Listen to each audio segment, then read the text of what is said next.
임기 단축 개헌에 대한 얘기도 했습니다. 관련 발언 들어보시죠. 자녀 임기에 연연해하지 않고 개헌과 정치 개혁을 마지막 사명으로 생각하여 87 체제 개선에 최선을 다하고 싶습니다. 국정 업무에 대해서는 급변하는 국제 정세와 글로벌 복합 위기 상황을 감안하여 대통령은 대외 관계에 치중하고 국내 문제는 총리에게 대폭 위임할 생각입니다. 윤 대통령이 중대 결심할 수도 있다. 언론에서 보도가 됐었습니다. 임기 단축 개헌 카드 꺼낼 수도 있다. 이에 대해서 윤 대통령 측의 대리인단은 거래로 비칠 수 있다. 그럴 일 없다 했는데 나와버렸어요. 예. 그렇습니다. 저는 이게 헌재의 재판관들에게 뭔가 본인의 기각을 이끌어내기 위한 어떤 전략이라고 생각을 해요. 왜 그러냐면 개헌 임기 단축을 뭐 전제로 한 건 아니지만 자녀 임기에 연연하지 않고 뭐 개헌을 하겠다 이런 얘기를 했잖아요. 개헌을 만약에 논의하기 시작하잖아요. 금방 안 끝나요, 절대로. 그러니까 저는 윤석열 대통령이 그걸 알고 있는 거예요. 박근혜 전 대통령이 물론 탄핵 심판적에는 그렇게 하지 않았지만 탄핵이 추진되고 있는 과정에서 박근혜 전 대통령도 개헌 얘기 꺼냈었거든요. 그것도 전혀 받아들이지 않았습니다. 왜냐하면 개헌을 시작하게 되면 논의할 게 너무 많아요. 여야가 대립하게 되고 국민투표까지 하려면 시간이 많이 걸리니까 만약에 윤석열 대통령이 주장하는 것처럼 개헌을 빌미로 해서 만약에 그걸 기각을 하게 돼서 돌아오게 되잖아요. 그러면 임기를 마칠 때까지 아마 논의가 될 거예요. 그렇기 때문에 저는 이거는 개헌에 대해서는 진정성이라기보다는 본인이 기각을 이끌어내기 위한 전략적 선택이라고 생각을 하고요.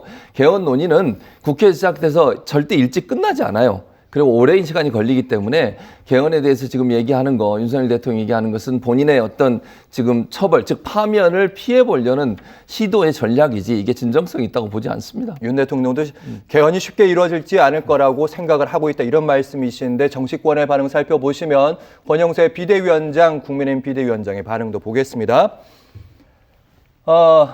대통령실은 먼저 이렇게 얘기하고 있군요.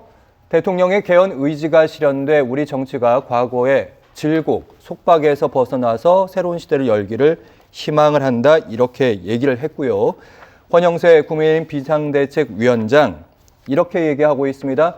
헌법재판소의 재판관이나 국민께서 대통령의 진정성을 이해해 주실 것이다 이렇게 얘기하고 있습니다. 일단은 국민의힘 내부가 지도부가 지금 속내는 좀 복잡한데 공식적으로는 이제 탄핵을 기각을 바라는 이야기를 하고 있습니다. 그런데 저는 이 부분에서 이제 윤석열 대통령의 가장 큰 진정성을 본 거거든요. 사실은 자신의 임기를 줄이겠다. 이거는 대통령 변호인단도 예상을 못했고 민주당도 어느 누구도 못했는데 대통령에겐 이런 뜻이 있었구나라는 생각이 들었던 게 저는 정말 개헌과 정치개혁 필요하다고 생각하거든요. 대통령께서도 얘기하신 것처럼 임기 단축 그리고 4년 중임제 그리고 책임 총리제 지금 계속해서 주장이 많이 나오고 있는 부분입니다. 우리가 1987년 이후에 지금 대통령 직선제의 단점이 가장 무엇인가? 민주당이 얘기하는 것처럼 그렇다면 제왕적 대통령제인가? 아니면 지금처럼 거대 야당을 불러온 소선거구제인가? 모두에게 책임이 있다면 그런 것들을 내 임기를 줄이면서 해보겠다. 사실은 윤석열 대통령이나 이재명 대표나 다 대통령 선거 전에는 개헌하겠다라고 얘기를 했거든요. 근데 지금은 이재명 대표가 안 하겠다고 하고 있는 거 아닙니까? 그럼 이런 상황이 됐기 때문에 이제 이재명 대표도 쉽게 발을 빼지는 못할 것 같은데 저는 이 측면에서 개헌과 정치개혁, 윤석열 대통령의 이 두 단어가 가장 가슴에 와닿았고 그게 새로운 시대를 여는 지금처럼 분열의 시대가 아닌 새로운 시대를 여는 그 한 걸음이 되지 않을까 하는 그런 어제 그런 걸 느꼈습니다. 네, 잠깐 반론을 드리면 예, 대통령이 임기 중에 제안한 개헌 얘기도 아니고 헌법재판소에 기각이 될 때 복귀하지 않습니까? 맞아 드릴게요. 그러니까 헌법재판소의 심판 과정에서 개헌 카드를 꺼내들었고 아까 최진봉 교수처럼 그 개헌 카드가 이제 공수표가 될 수도 있거든요. 왜냐하면 시간 질질 끌다가 결국엔 안 될 수도 있기 때문에 과연 이걸 헌법재판관들의 마음을 흔들 수 있을까 이런 생각도 좀 들거든요. 충분히 흔들 수 있다고 봅니다. 어떤 이건 본인의 지금 상황에 몰렸기 때문에 이게 전략 아니냐? 그러나 이걸 마지막에 밝힌 거였고요. 대통령으로서는.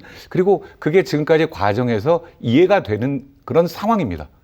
그렇기 때문에 대통령에 대한 지지율이 올라가고 있다고 생각하고 도대체 왜 대통령이 계엄이라는 그 카드를 꺼냈을까가 이제 좀 이해가 되는 그런 부분이 저는 있다고 생각을 하는 거거든요.